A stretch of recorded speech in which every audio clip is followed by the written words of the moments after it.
Namo Adidafa. Thanks so much for joining me for our daily practice check-in. Listen, listen, listen. This wonderful sound calls us back to our true home.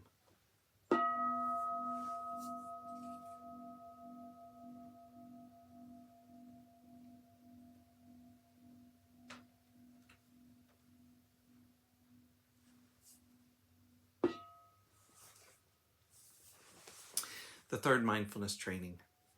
Aware of the suffering caused by sexual misconduct, I vow to cultivate responsibility and learn ways to protect the safety and integrity of individuals, couples, families, and society.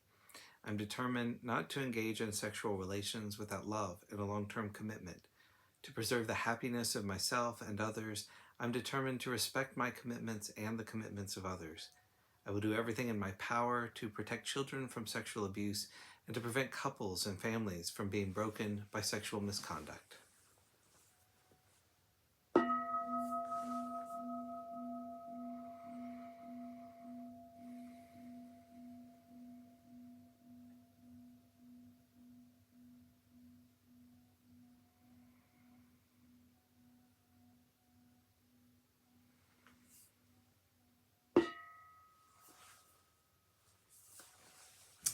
For our Dharma lesson, we've been reading More Than Mindfulness, Widening the Field of Practice by the Monastics of the Thai Forest Sangha. We're continuing today in a talk by Ajahn Sucitto called Breathing Intelligence.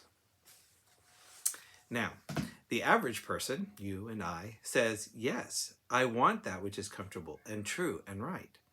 We don't want what's wrong.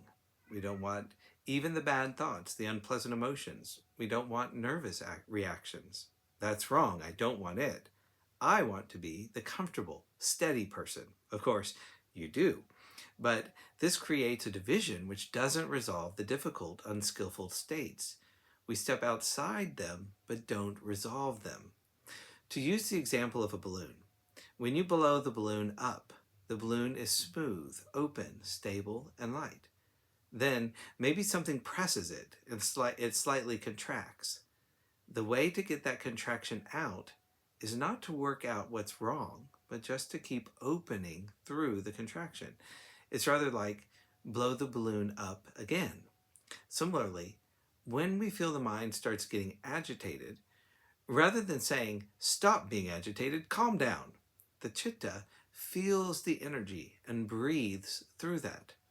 If the awareness, that sensitivity of citta is kept intact, unwavering, and covers the breathing body, its balloon has no holes in it.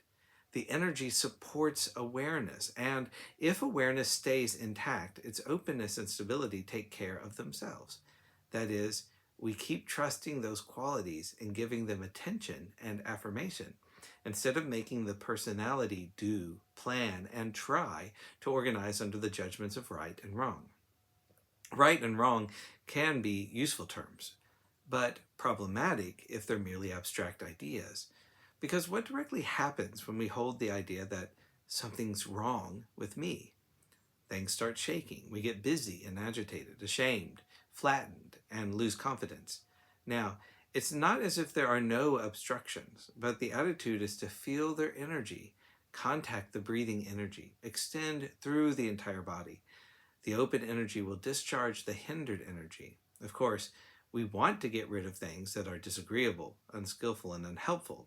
That's true intellectually.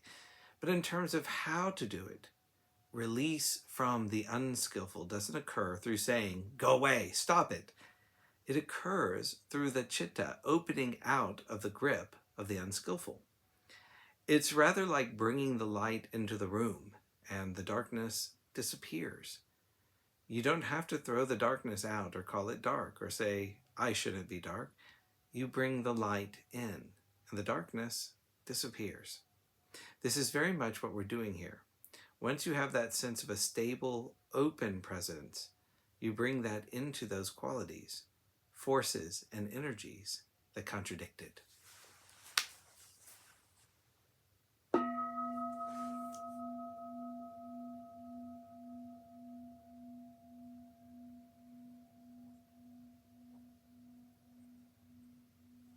May all beings be well. May all beings be happy.